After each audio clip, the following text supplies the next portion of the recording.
Brave new world. Kids sired by TV, guns, and fear. Corporate slavery 9 to 5, a week of vacation a year. The great American dream, now death, violence, and murder on TV. The children absorb it all, learning from what they see. Nothing is as it appears, nor as it's supposed to be. But then again, it never was. And that's just part of the greater mystery. Those who know glance with open eyes, looking for different things, knowing in their hearts the truth behind the lies, understanding what I mean. Reality we control, the creation of fears and strengths. It's another lesson I didn't know, something else I had to gain. I came away from her wounded, just a little broken. But those days are already gone, and those words already spoken. The dreams I create these days seem too good to even be true. I'm finding again my inner strength, knowing what it is that I must do.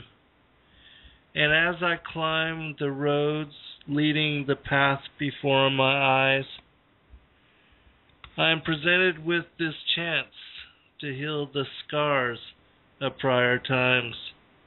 And so I embrace healing to resolve the bitter lessons of my past, letting go of bitter karma from mistakes I've already had. Welcome, friends. I'm your host, Zen Garcia. This is FallenAngels.tv, and I want to apologize for last week. I was unable to log on to go live with the show. I was here, and I had tried from even 10 minutes before we went live, but it just would not let me get in. And even today, I had somewhat of a problem before it finally accepted, and so I'm going to contact Blog Talk to see if they can give me some resolution on this, because I don't want this to be something that happens continuously, and also I don't want it to affect another live broadcast, especially with all of you taking the time out of your days, and I do honor and respect you for doing that, to join me and to be part of the live broadcast and the chat room dialogue and the interaction and fellowship of those of us that, come together in congregation in this kind of a way. I know a lot of you are and have been actually looking for not necessarily a church, but a fellowship of gathering of truth seekers to where you can share what is the Sabbath according to the first creation week. Even though there is testimony and there is data out there that speaks about how it moves with the cycle of the moon, and because the cycle of the moon is 28 days and the months and different months of the year are not exact to that. It is said that it falls on different days, but I'm not as far as very educated or very familiar with that. I do have some information that I will look into further and share that with you when I get a chance to go over all that. But until then, we'll just continue to fellowship and try to honor the commandment to honor the Sabbath. And so I appreciate those of you that do take the time to be here with me and that are also trying to do the same thing. And that's the whole reason why I did established the show and do them on this particular day is because I am trying to honor the Sabbath in such way and to worship and give praise and honor to the Most High, the Father and Son and the Holy Spirit. And I know that many of you that do join us here Saturdays are trying to do the same thing. And so, it's just great respect for the Creator, for even our chance to contemplate, to share dialogue, and to study the gospel and the things of, the strange reality that we're all dealing with as a world, of which the first few articles that I'm going to cover today, and then we're going to go into the Wisdom of Solomon, and it will also link to the couple articles that I'm going to share, because it elucidates upon the information contained within this apocryphal text, and it also allows us to gain insight into the very strange nature of the New World Order and their inclinations, the way that they raise their children in schizoid manner, and the abuse which, most parents, especially those that are of the seed of the woman, the children of Adam, we do not understand how it is nor why it is that the elites and those of the seed of the serpent would engage in certain behavior and practices which harms their children, and not to mention, children in general, with the different, like with the plans and the agenda of the New World Order, the protocols of the learned elders of Lucifer, and with the way that they are instructed in the Babylonian Talmud, which for the Zionists and for those that are the ruling power and authority in Israel today, the synagogue of Satan, those who say they are Jews but are not, that do not follow the Torah, because the seed of the serpent, they follow the Talmud. And there are if you've not looked into or studied the details and the idiosyncrasies of the Talmud, it encourages pedophilia and speaks and degenerates Christ as Savior Messiah and as the way and the truth, an example for those that are seeking eternal inheritance and salvation through Him.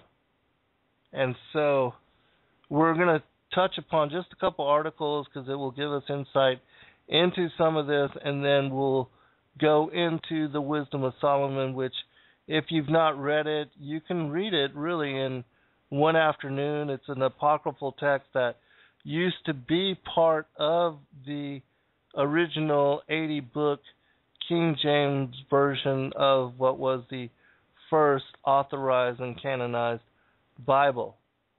And it's been stripped out along with 14 other texts, the 13 books of the Apocrypha, which this is one of those, and then the Shepherd of Hermas, which is a text you can find online. It's a very interesting reading, but it's not even included as part of the apocryphal text.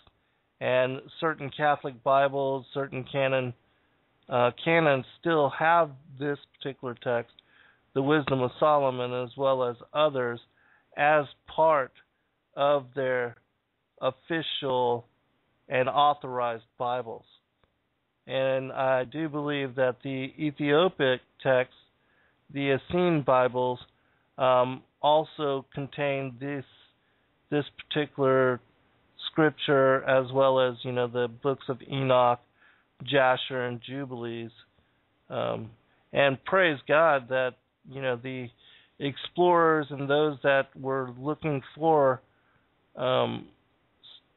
material that had disappeared and that had been scrubbed from what was the official canons, that they were able to locate, and that the Ethiopic people preserved many of these texts for what would be later and future generation. Otherwise, copies of the books of Enoch specifically, full copies, we may not have. And, of course, nothing is by accident, that the Most High preserved them, as well as, like the Dead Sea Scrolls and the Nag Hammadi codices. Those were also preserved for thousands of years to be later revealed to us as the final generation. And for those that are seekers of truth, that look into and open themselves to reading all of these extra biblical and extra canonical texts, we are the benefactors of such preservation. And we are the ones that are blessed by the pertinent, and I consider to be very important, information that is contained within many of these particular texts. Of course, you must have discernment, because there are other texts too that are part of the attempt of Satan to destroy the essential message of the Gospels. And so when reading and studying such texts, always take them to the Father and the Son for verification on the discernment that they share.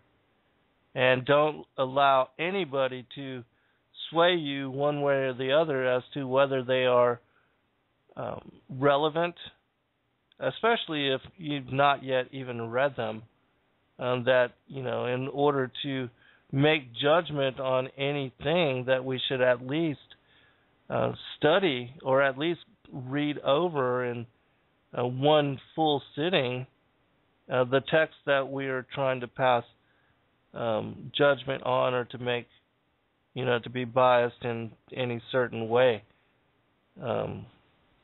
That condemnation without an investigation is, like the height of stupidity. There's even a passage in, it's in one of the Proverbs, I believe, where it talks about this same thing. And I have that as part of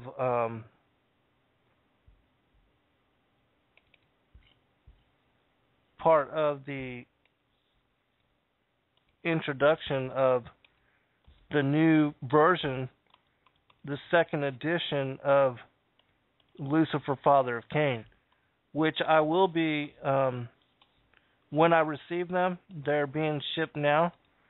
I'm going to have a sale and make these available for a certain period of time at just $10 each.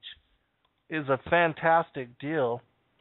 And I'm going to autograph them for free of charge. And these particular books are packed with new information.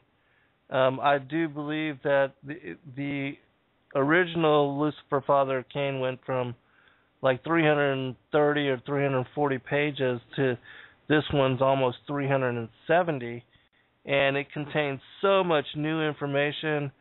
I edited it in great degree.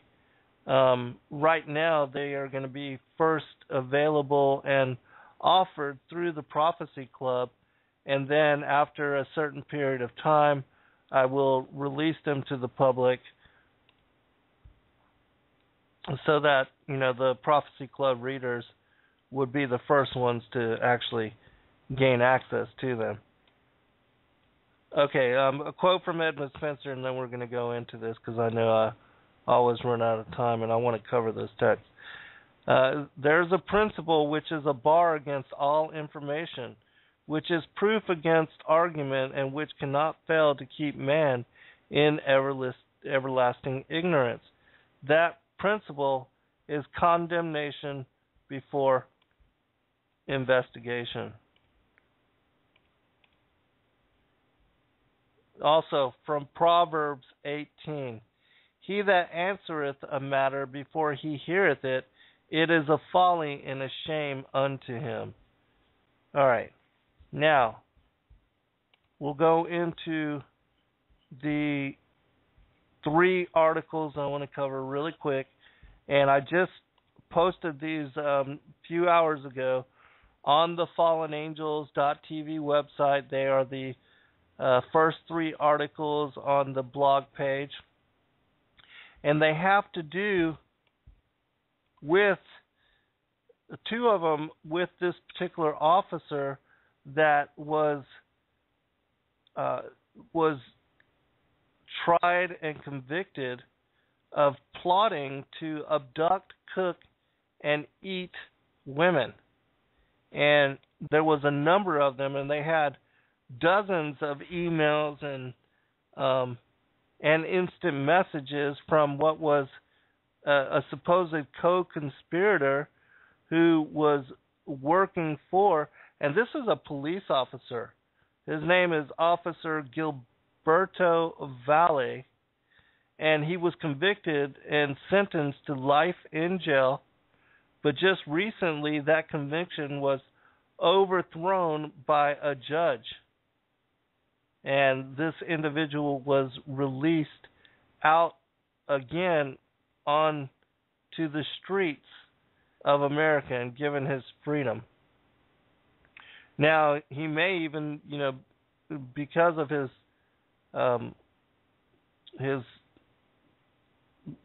particular case being overthrown, he may be reinstituted again as a police officer. I don't know. But anyways, I'm going to just read a little bit of this, because this will tie into another article, and then it will tie into the Wisdom of Solomon. It says, and then the officer Gilberto Valle, a 6-year veteran of the New York Police Department, created a document on his computer calling it a blueprint for abducting and cooking. In one of the most disturbing and unusual arrests involving a police officer, agents with the Federal Bureau of Investigation took Officer Valle into custody on Wednesday after they uncovered several plots to kidnap, rape, cook, and eat women. A quote, "I was thinking of tying her body onto some kind of apparatus," he wrote to a co-conspirator in one of the electronic communications recovered by law enforcement. "Cook her over a low heat. Keep her alive as long as possible." And when the co-conspirator asked how big the officer's oven was, Officer Valle replied, "Big enough to fit one of these girls if I folded their legs." I'm not going to read the entire article, but this gives you an idea of how twisted, demented, and just insane this individual is, and how his case was overthrown. It's like, to me, and the reason the judge overthrew it, it says that these are all just fantasies, and he was just role-playing, and he would never have actually did or committed such a crime, and that he, never had a chance because he was locked up.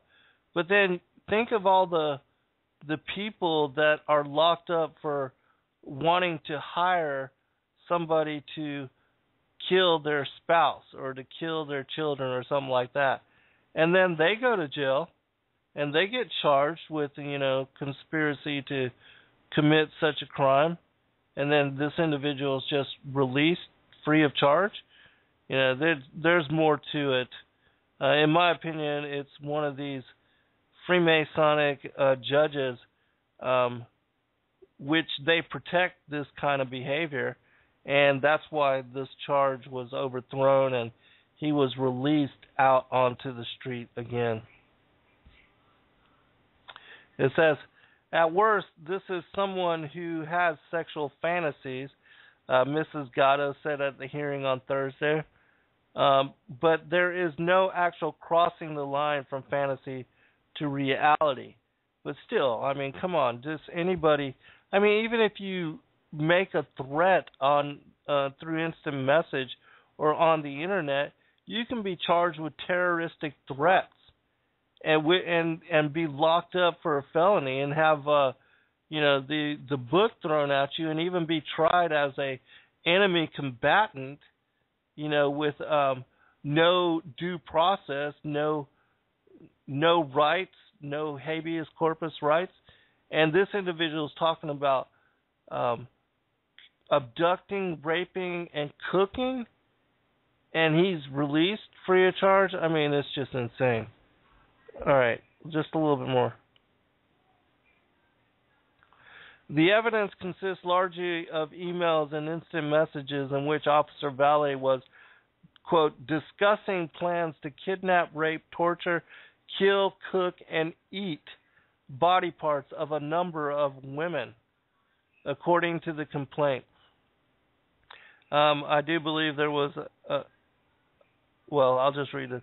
In a search of the officer's computer, federal investigators discovered files pertaining to at least 100 women.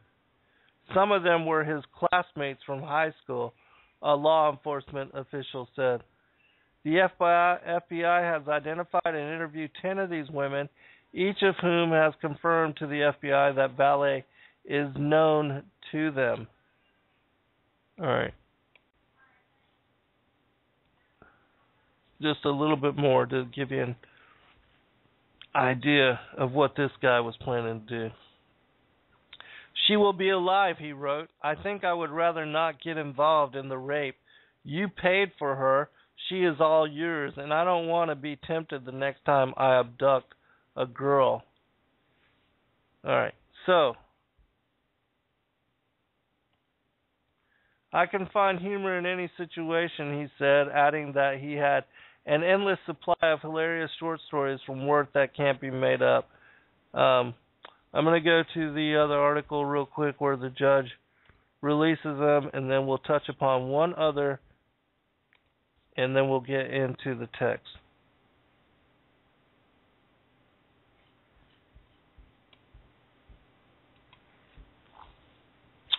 Gilberto Valle, also called the Cannibal Cop, for supposedly plotting to kill, rape, and cook women, has been released. Manhattan Judge Paul Gardeffi acquitted Valle, a New York City police officer, on the grounds that there was no sufficient evidence that the suspect planned to act on these gruesome ideas. According to Gardeffi's ruling, while Valle may have depraved and misogynistic sexual fantasies about the women that he plotted against, the prosecutors failed to prove that he had taken concrete steps to carry them out. Quote, the evidentiary record is such that it is more likely than not the case that all of Valle's about kidnappings are fantasy role play. Once the lies and the fantastical elements are stripped away, what is left are deeply disturbed, misogynistic chats and emails written by an individual obsessed with imagining women he knows suffering horrific sexual-related pain, terror, and degradation. The judge also noted that no one was ever kidnapped, nor did any attempted kidnapping ever take place. Valle was convicted in March 2013 for conspiracy and misdemeanor for accessing the New York police database to search for his supposed victims. The misdemeanor ruling was upheld by Gardeffi and was met with a year in. But since Valle has been in jail for more than a year now, he has already served his time. And so now he's going to be set free. Of the Valle said, wanted him to experience being cooked alive. She'll be trussed up like a turkey. She'll be terrified, screaming and crying, Valet was quoted in the evidence presented to the jury during the trial. All right. So anyway, so you see now this crazy judge, which, you know, he's got to be one of those that are tied to these particular bloodlines that has decided to release this maniac back onto the street. All right, one last article. Incest survivor exposed Illuminati Satanist. This is from Henry Makow. And this will tie into this, and then we'll go into certain aspects of the Wisdom of Solomon for the remainder of the time. In 1989, on national TV, a courageous young woman exposed the satanic Jewish forebears of the Illuminati who dominate the West. This was originally released March 31st, 2009, but has just recently been updated. And I want to thank Sea Tiger for sharing.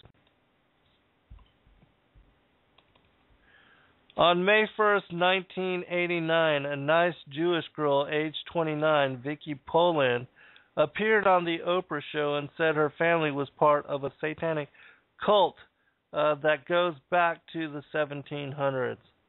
Although they appear to be upstanding citizens, lawyers, doctors, police officers, etc., they engage in satanic ritual, human sacrifice, incest, and cannibalism, often in synagogues, and they drink and eat blood. All right.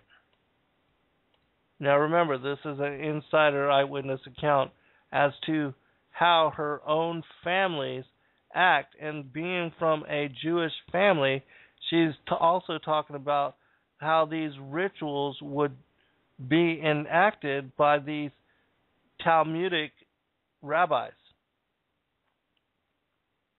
She is describing the Illuminati, which originated in the Frankish movement in the 18th century.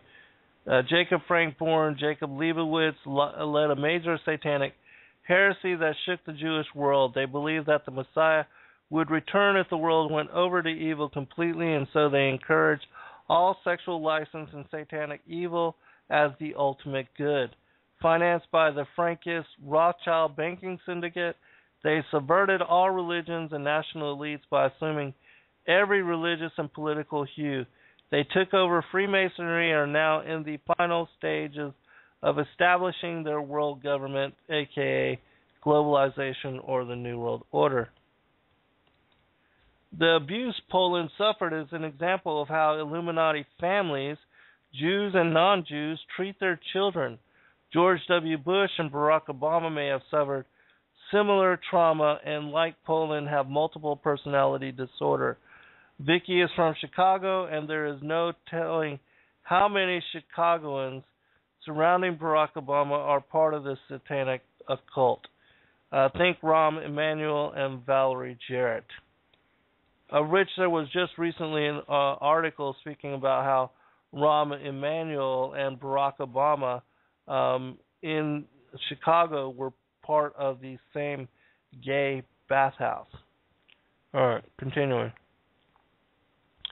Poland told Oprah that she witnessed babies sacrificed and consumed for the power this gave. These babies are bred within the extended families for such purpose. She said she was raped several times, and elsewhere says that she had 5 abortions due to intercourse with her father. Poland said her family was extremely, quote, in these practices. Her mother is on the Human Relations Commission of the town that she lives in, and she's an upstanding citizen. Nobody would suspect her. Nobody would suspect anybody involved in it. There's police officers involved in it. There's, doctors, lawyers, etc. I mean, to the outside world, everything we did was proper and right. And then there were the nights that things changed, that things just got turned around.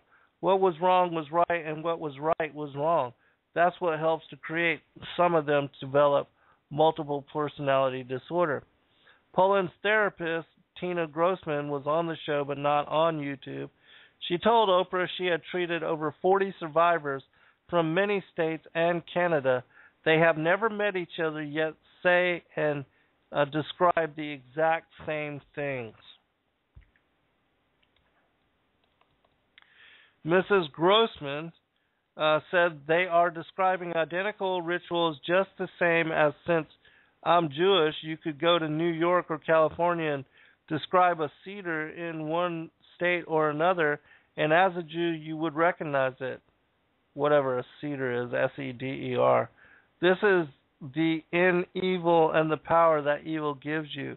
And so it has these certain rituals, so they are very similar with all of the survivors.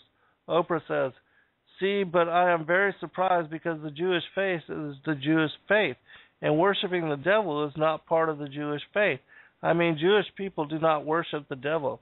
She obviously has no idea how the Talmudic Jews act, nor the Masonic Jews, and what they are involved in. Or if she does, she's just covering up and trying to deny. Miss Grossman, but before there was Christ and before there was a system of one God, there was paganism, and it still exists in the world. And in many cultures, you still find the belief that there is strength and power in the actual consumption of human flesh or animal flesh. And note that in the Old Testament, such behavior was forbidden for the followers of Israel and the followers of Yahuwah, Yahweh, and Yahushuaha, Christ. But this is before Christ came as Savior Messiah. In spite of the fact that both Vicky and Oprah said many times this behavior was not typical of most Jews, the B'nai B'rith and ADL attacked the show as anti-Semitic. Oprah did her penance and obviously has been forgiven. Vicky was stopped on the street and told her testimony would start another Holocaust, and Vicky's response that she denied these crimes was akin to Holocaust denial. Her quote, our society believes the myth that Jews can't be pedophiles or abuse their own children. This is a myth. They do abuse children. There are even those who practice cannibalism and perform human sacrifices. Believe me, I saw it with my own eyes. I've come to the point in my life where I feel I need to bear witness. I have and will continue to until I'm sure what I had to endure as a child is believed by you and others like you. I will do whatever is possible so what happened to me doesn't happen to anyone else. And then it goes on to describe how Vicky became a counselor for individuals that have gone through such practice. All right, I'm not going to read the rest of the article and the conclusion, but basically this kind of thing does happen, and it's happening more and more, and it's been brought out into the light of public testimony and public opinion by many individuals. There are many articles now, and if you go through the archives on Fallen Angels TV, I've posted and linked many of these articles that are talking about how the Queen, and popes, and certain cardinals, and the Vatican authorities, individuals of high caliber, transnationalist, globalist elites, Rothschild banking families and cartels, how many individuals are part of and engage in such behavior. And that we know that also on the longest day of the year, the Bohemian Grove, that they are involved in such rituals.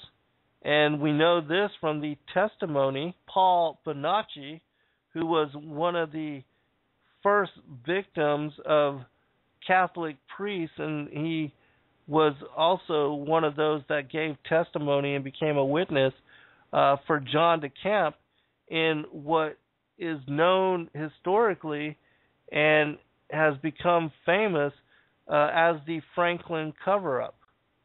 And if you're not familiar and you think that what I'm speaking about is completely far out and just all based on fantasy and has no basis in reality, read that book, because it gives graphic detail of how these young children who were used from various, like the Boys Town, that they were foster children, orphans, children that slipped through the cracks and were housed in various foster homes, how they were subjected to such torment, and they were forced to go through such ritual.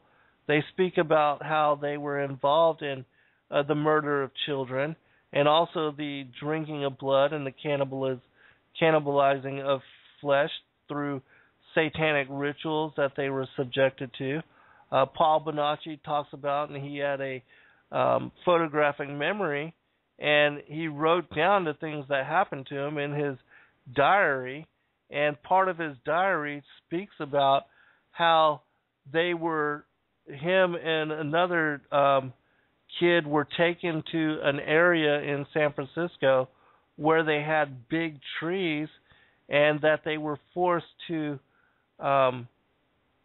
engage in homosexual acts with this other child that was there, and that this child had his brains blown out, and that afterwards they were forced then to also continue engaging in sexual acts. And he speaks about how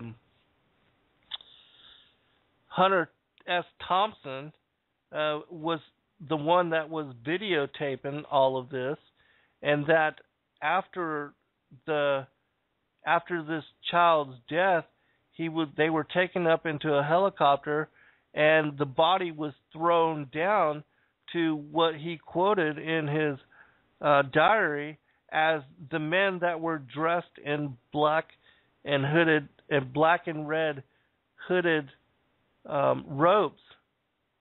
And of course, these are the Bohemian Grove, the Masonic, the Brotherhood, the fraternity that has the cremation of care ceremonies during the summer solstice, the longest day of the year.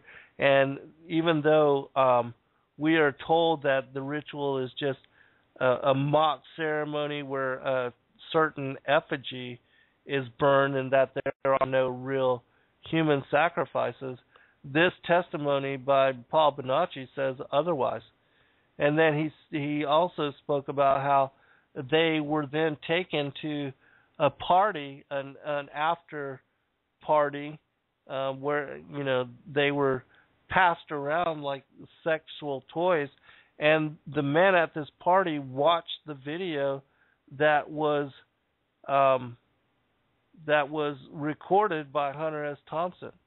Jazz, it's absolutely sick. It's and I'm sorry to even have to speak about these things, but this is the reality that we're dealing with. This is how psychotic these world rulers, these elitists are, and they subject their own children to such behavior, which is just beyond even comprehension. The seed of the woman, Adam's lineage, we as the normal people, as the collective masses of humanity, what they call the useless eaters, it's just beyond bizarre. It's so crazy and lunatic fringe. It's difficult for us to even wrap our minds around the possibility that this kind of thing happens.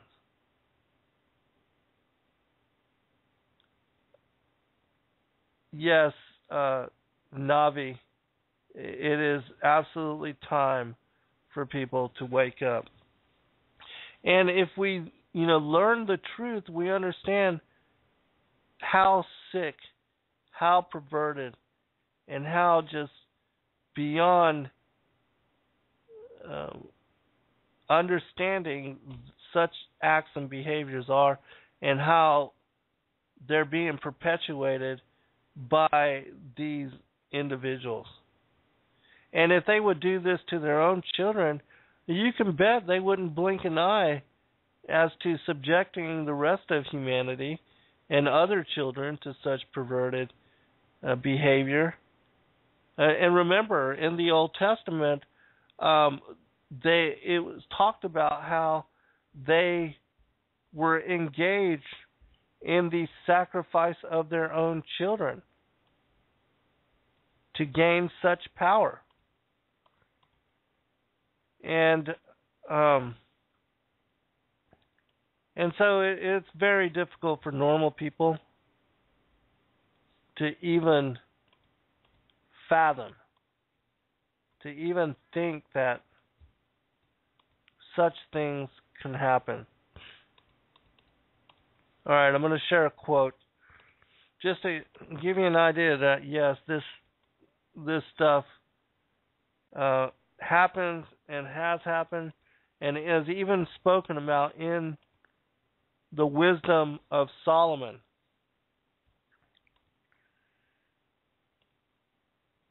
I'm looking for the quote, and then we'll go into the ones that I'm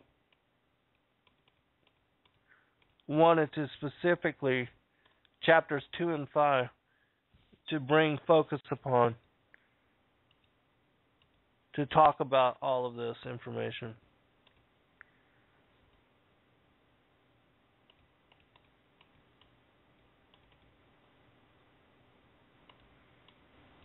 Okay, and I think, all right, here it is. This is from the Wisdom of Solomon, chapter 12. It says this: For thy immortal spirit is in all things, therefore thou dost correct little by little those who trespass, and dost remind and warn them of the things wherein they sin, that they may be freed from wickedness and put their trust in thee, O Lord.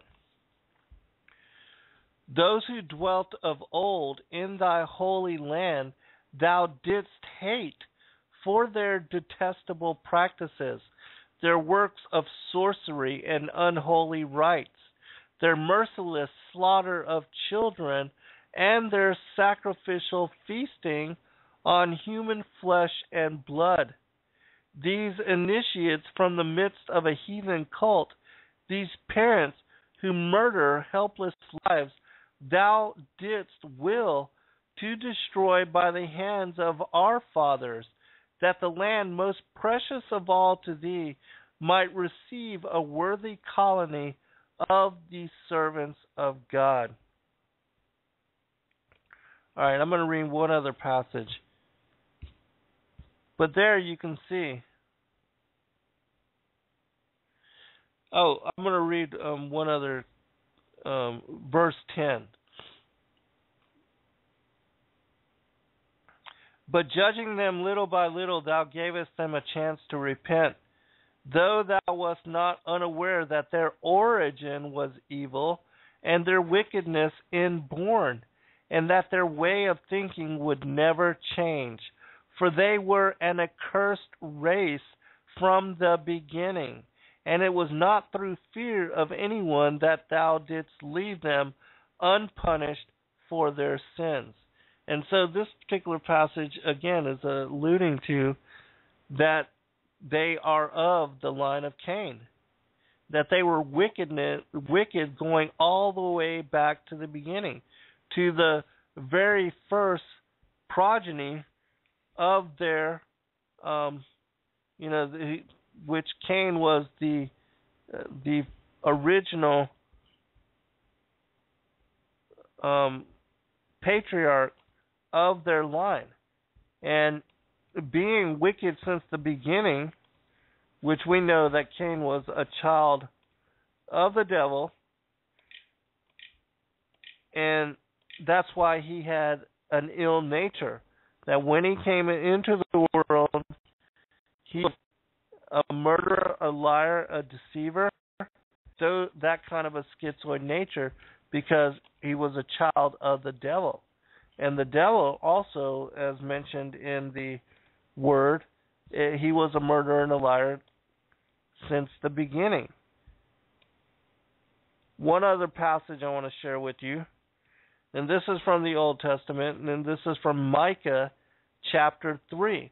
A long time ago, I found this particular passage, and it gave confirmation to me as to how these, the seed of the serpent engages in such practice as what is spoken about there in Wisdom of Solomon, chapter 12. It says this, "And I said, Hear, I pray you, O heads of Jacob, and ye princes of the house of Israel. Is it not for you to know judgment, who hate the good and love the evil, who pluck off their skin from off them, and their flesh from off their bones, who also eat the flesh of my people, and flay their skin from off them, and they break their bones and chop them in pieces as for the pot, and as flesh within the cauldron? Then shall they cry unto the Lord, but he will not hear them. He will even hide his face from them at that time, as they have behaved themselves ill in their doing." And so, this is another one of those passages which is alluding to here the heads of Jacob, the princes of the house of Israel, just like how the Pharisees and the Sadducees came to be the church authorities and those that were over the Jewish faith, the Hebraic faith, and how they perverted everything, how they are no longer followers of Torah, but followers of the Talmud, of which, the Talmud also speaks about engaging in such rituals. And so, out of the mouths of 2 or 3 witnesses shall the truth be established. And these are two texts that, in their original release, were part of the 80-book canon of the King James Version of the Bible. Now, also, if you read the Targumic texts, of which I just released a second edition of those as well, for those that are interested, they talk about such behavior. I don't have the passage directly in front of me, but I will post the link here. And these texts, for those that don't know, they are the Aramaic going back to the 1st and 2nd century CE, and they were required and they were commissioned by the early rabbis as translations. Targum just means translation, because when the people came back from the Babylonian exile and the temple was rebuilt and worship was reinstituted, they could not understand Hebrew. They were no longer able to comprehend the Hebrew scriptures. And so the rabbis, when they would read the Torah during worship, they would have to stop and translate the Hebrew into Aramaic. And so they just decided to commission these Targumic texts, which are, the Aramaic translations of the original Hebrew.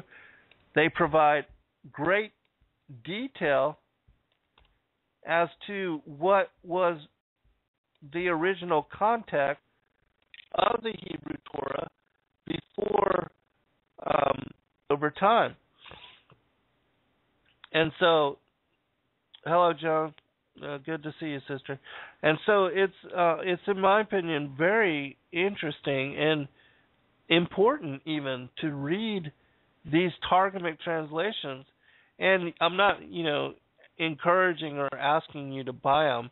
If you're interested, you just email me at zengarcia.com or through my Facebook, Zen Garcia, and I'll be glad to send you a PDF copy for free. I myself personally like to read, in print form. I don't like to read from the computer because I already spend too much time with the computer anyways, working on all my information and all my books. And so, if you're interested, just contact me that way, and I'll make them available to you. But they are very interesting reading, and they provide great detail into what we don't understand, like with pre-existence and predestination, and also with the seed of the serpent, the enmity between the children of the devil as the tares and the children of the women, or the children of Christ as the seed of the woman, and how this ties into the goat and the sheep and the wheat and the tares, the righteous and the elect, even with the discrepancy and the animosity with Jacob and Esau, Ishmael and Isaac, because all these things are also tied in to this information. And so I greatly encourage people to study the Targumic text, because it will blow your mind as to how much more information is contained within them. And as I said, they are based upon the original Hebraic text, as the Aramaic translations of the antiquated Hebrew Torah, of which we no longer have access to. And so the closest thing we're going to get is the English translation of these Aramaic translations, of which is the book that I just linked to in the chat room. And for those that don't have access to the chat room and that like to read the print yourself, you can go to lulu.com and just search my name, Zen Garcia, or the Aramaic and Palestinian Targums, because this particular work contains both of them.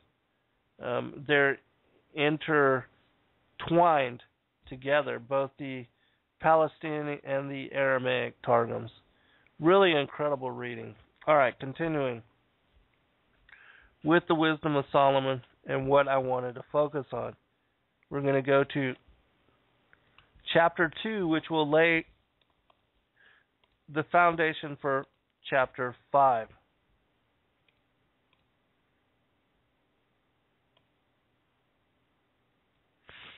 And then I'm going to share commentary as we go along as well. Because these two particular chapters, Chapter 2 and Chapter 5, of what we're going to be reading today from the Wisdom of Solomon, they are also connected to the parable of the wheat and the tares, and the Genesis 3:15, the enmity between the seed of the woman and the seed of the serpent. Because in the context that we're going to be reading about, it will be speaking about the righteous and the elect as minority, and those that are of the unrighteous, and those that are to be condemned, that are not given to following the commandments, and that having been led astray, and that a lot of the masses, there is a minority, most have been led astray, but there is a minority that is part of the lineage and the children of the devil, and they do not want to be part of the righteous. In fact, they raise their children to be, the followers of these Masonic orders, and to treat and to raise their children in similar manner, to be pedophiles, to engage in all of these corrupt and abominable practices. And not a lot of them get out. A lot of them remain in so that they can partake and receive inheritance from the royalty and the money, the power and the prestige that these families and these particular Illuminati families hold, because they are the ones that print the money and loan it to governments at interest. The kind of power and authority and above the law standing they indulge in is also mind-numbing and hard to comprehend. That even when they get caught red-handed in such practice, a lot of times the judges and the sentences will be negated, or that they will go free because they do enjoy such status. And really the justice system is compromised. That true rule of law and authority here in this world, it is subjected to this bias, where the elites and the rich and those that are part of these secret societies and that have and share these blood oaths with each other, that there is a certain kind of justice that is which they are subjected to, and then the rest of us that we are, that we partake of a whole different kind of judicial and criminal system, and that even innocent, that they can, railroad many and have them brought up on criminal charges even when no such crime was ever committed. And this happens quite often as well.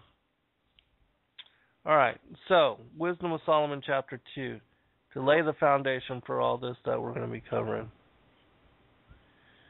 It says, I need to reduce the zoom, so bear with me just a minute.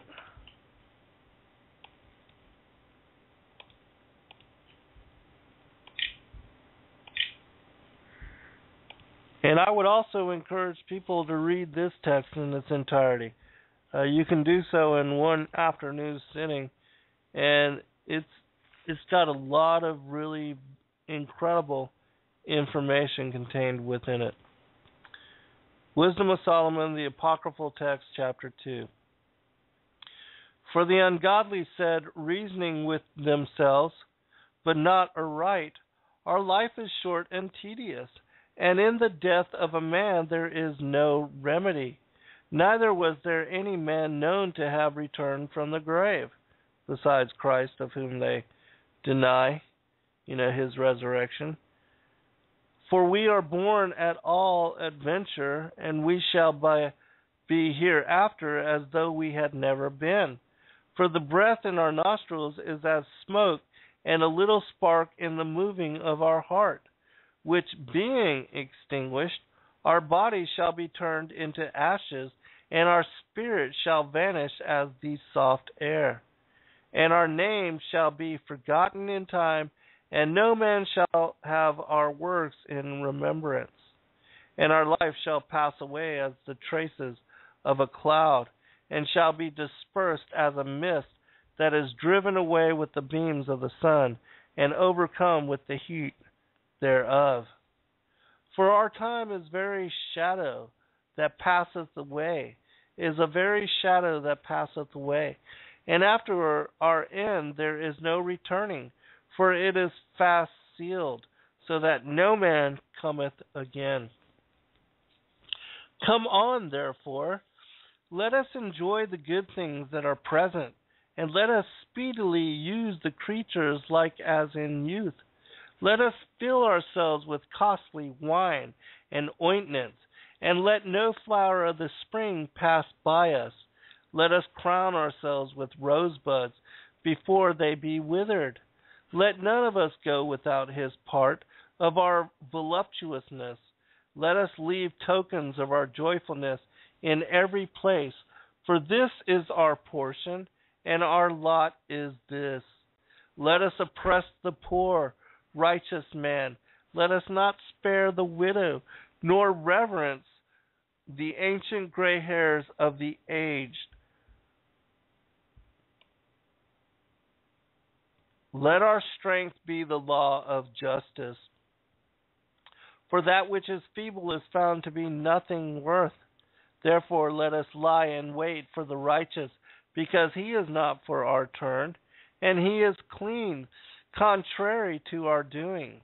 He upbraideth us with our offending the law, and objecteth to our infamy, the transgression of our education. He professeth to have the knowledge of God, and he calleth himself the child of the Lord. He was made to reprove our thoughts.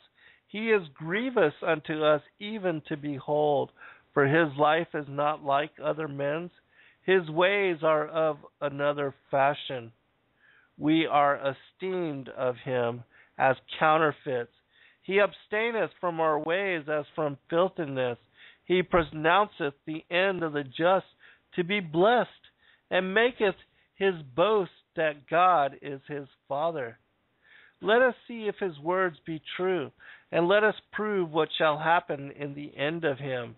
For if the just man be the Son of God, he will help him, and deliver him from the hand of his enemies. Let us examine him with despitefulness and torture, that we may know his meekness, and prove his patience. Let us condemn him with a shameful death, for by his own saying he shall be respected. Such things they did imagine, and were deceived, for their own wickedness hath blinded them. And as for the mysteries of God, they knew them not, neither hoped they for the wages of righteousness, nor discerned a reward from blameless souls. For God created man to be immortal, and made him to be an image of his own eternity. Nevertheless, through envy of the devil came death into the world, and they that do hold of his side do find it. I'll be right back. I'm getting a sip of water.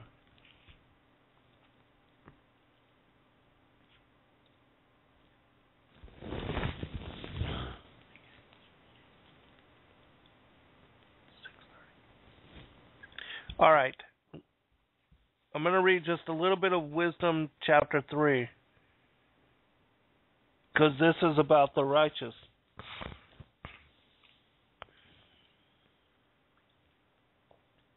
But the souls of the righteous are in the hand of God, and no torment will ever touch them.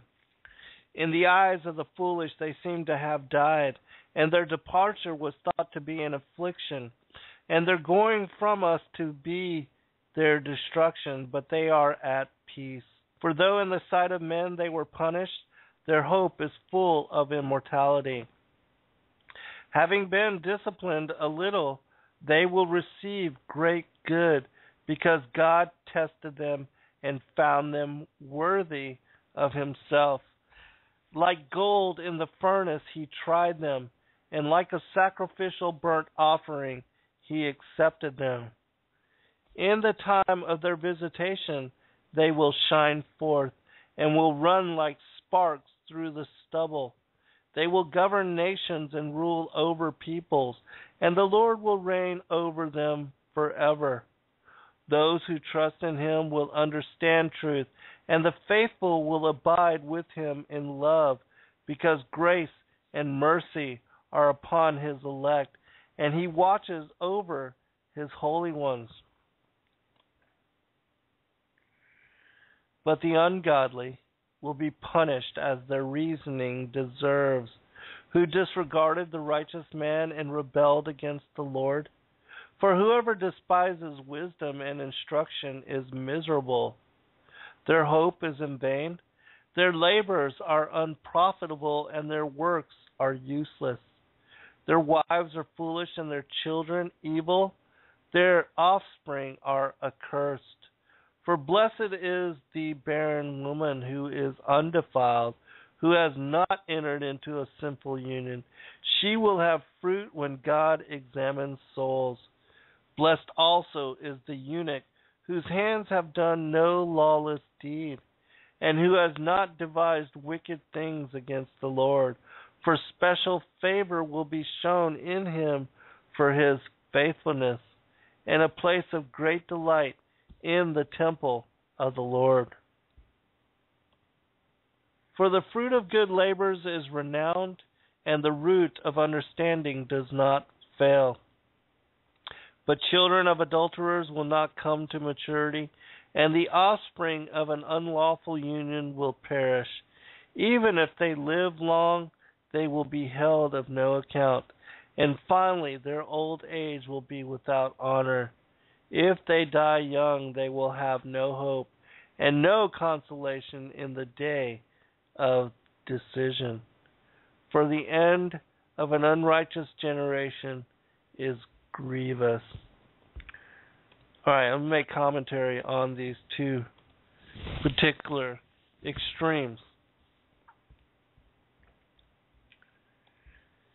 Basically, again, this is the two opposite sides. The righteous and the elect, and those that are counted worthy, and then those that are the wicked and that follow not the commandments, that indulge in the carnal aspects of this world, that ridicule those that follow the commandments and that do righteousness and that perform random acts of kindness for goodness sake, because goodness feels good and it feels good to do good, but those that engage and indulge in evil, certainly conscience lets them know, and they are in knowing, they're not just ignorant of the retributions, the circumstances, and the consequence of their actions, especially when they are engaging in really abominable acts of, like torture, serial murder, rape, or anything of that nature, where you cannot deny or claim ignorance as to your actions, because there's a barometer within us that lets us know, a conscience, what the Shepherd of Irma speaks about as being the indwelling duality of that there is an angel of righteousness and an angel of unrighteousness within us, and that the battle, the war in heaven, is within, and that depending on our focus and whether we give our energy and our effort to doing good or doing evil, that we feed these aspects of ourselves. And so those that become, like serial killers or people, serial murderers, serial rapists, people that have no remorse or no conscience when acting in such behavior, they have killed that aspect of themselves and have denied this conscience and this barometer within themselves to where it speaks up no more. But certainly when, as a child, even like serial murderers that begin with killing animals or that, subject innocent people to their inclinations, that they know when they are doing wrong, And most of us, even now, those of us that are trying to follow the commandments, that desire to be counted among the elect and the righteous, that are wanting to be part of the minority that is worthy of an eternal inheritance, which includes a return to our first estate and a return to paradise. You know when you are doing wrong, when you are abstaining from goodness, and when you are opening yourselves to following the desires of the carnal aspects of this world. And for a lot of people, and this is specific to like a lot of pastors, preachers, people of of the cloth that are followers of the faith, that they will do goodness and follow the commandments in every aspect except for anything that comes to do with that of their sexuality. And that when it comes to a sexual encounter or to fulfillment and gratification in such way, that they will exclude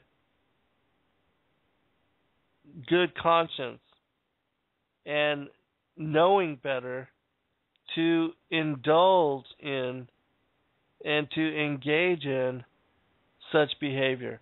And that because they give such exclusion to their sexuality, that often this is what gets them into trouble. This is what leads them astray.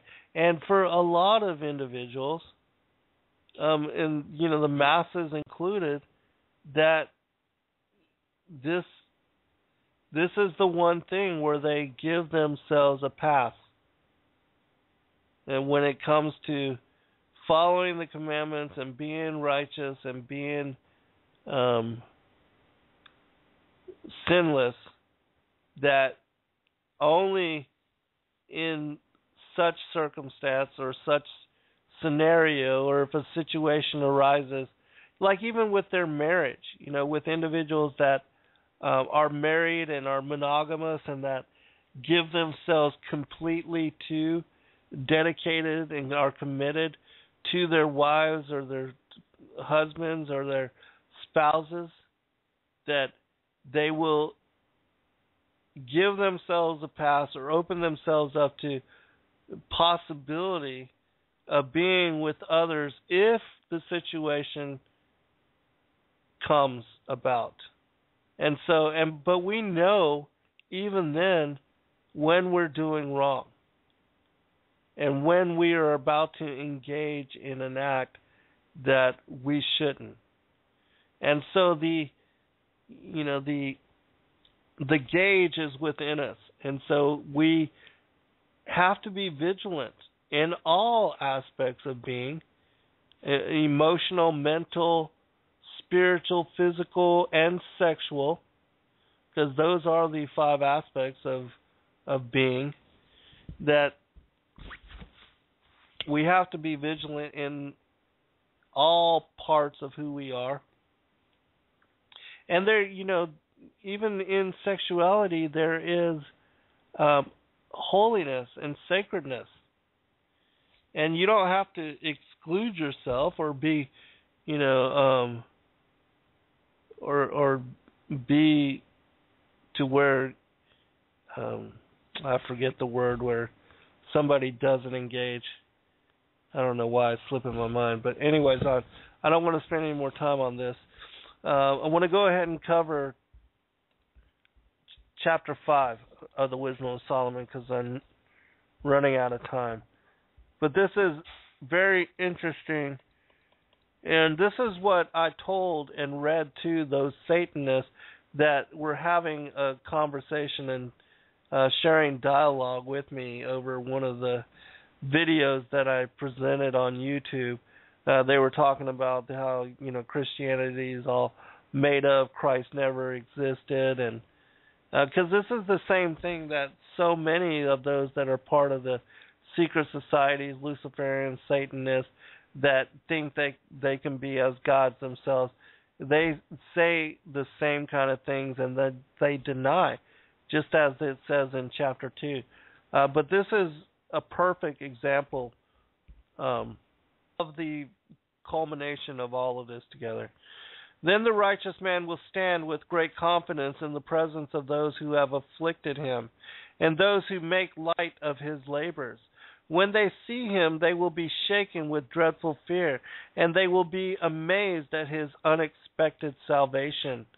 They will speak to one another in repentance and in anguish of spirit. They will groan and say, "This is the man whom we once held in derision and made a byword of reproach. We fools, we thought that his life was madness and that his end was without honor. Why has he been numbered among the sons of God? And why is his lot among the saints? So it was we who strayed from the way of truth, and the light of righteousness did not shine on us, and the sun did not rise upon us. We took our fill of the paths of lawlessness and destruction, and we journeyed through trackless deserts. But the way of the Lord we have not known.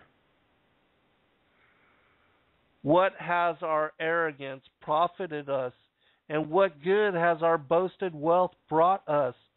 All those things have vanished like a shadow and like a rumor that passes by, like a ship that sails through the billowy water, and when it has passed, no traces can be found, no track of its keel in the waves.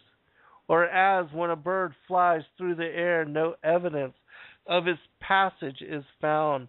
The light air, lashed by the beat of its pinions and pierced by the force of its rushing flight, is traversed by the movement of its wings, and afterward no sign of its coming found there. Or as when an arrow is shot at a target, the air thus divided comes together at once so that no one knows its pathway. So we also, as soon as we were born, ceased to be, and we had no sign of virtue to show, but were consumed in our wickedness. Because the hope of the ungodly man is like chaff carried by the wind, and like a light hoarfrost driven away by a storm. It is dispersed like smoke before the wind, and it passes like the remembrance of a guest, but the righteous live forever. And their reward is with the Lord. The Most High takes care of them. Therefore, they will receive a glorious crown and a beautiful diadem from the hand of the Lord, because with his right hand he will cover them, and with his arm he will shield them. The Lord will take his zeal as his whole armor, and will arm all creation to repel his enemies. He will put on righteousness as a breastplate, and wear impartial justice as a helmet. He will take holiness as an invincible shield, and sharpen stern wrath for a sword. And creation will join with him to fight against the madmen. Shafts of lightning will fly with true aim, and will leap to the target as from a well-drawn bow of clouds. And hailstones full of wrath will be hurled as from a catapult.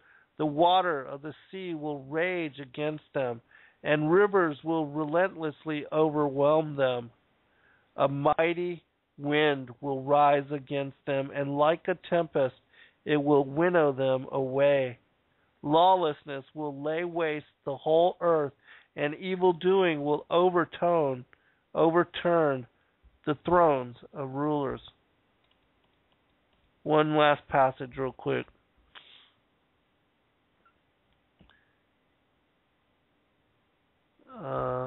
Because I think this says it so well.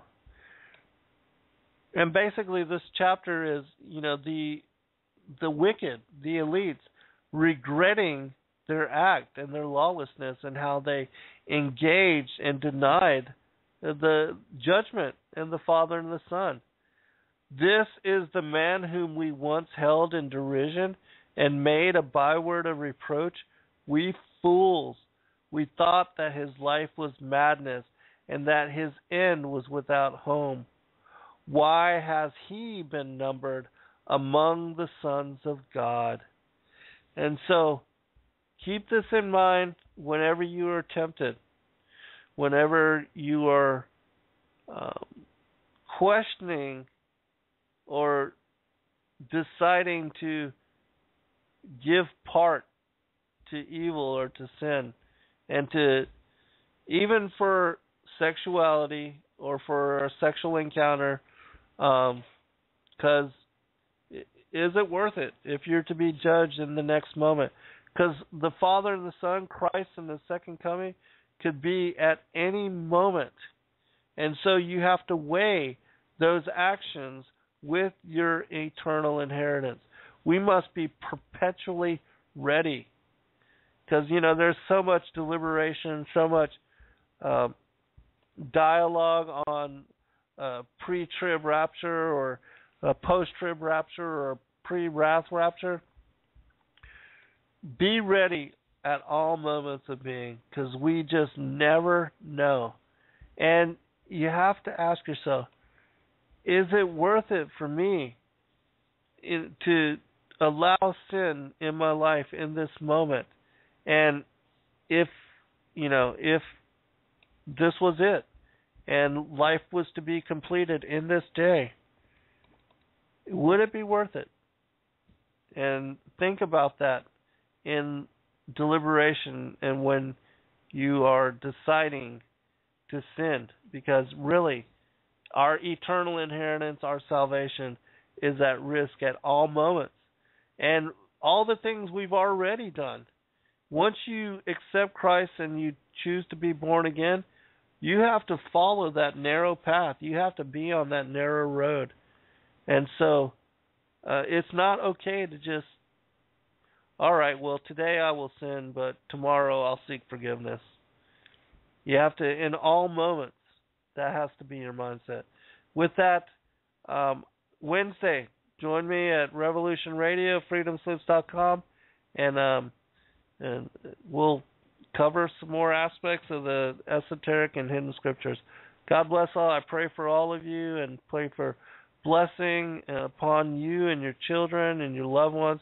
May the Lord and the Father and the Son keep us in their grace and protection and lead us in the narrow way so that we can make their will, their direction for our life, the basis and the focus of who we are and why we're here and where we're going.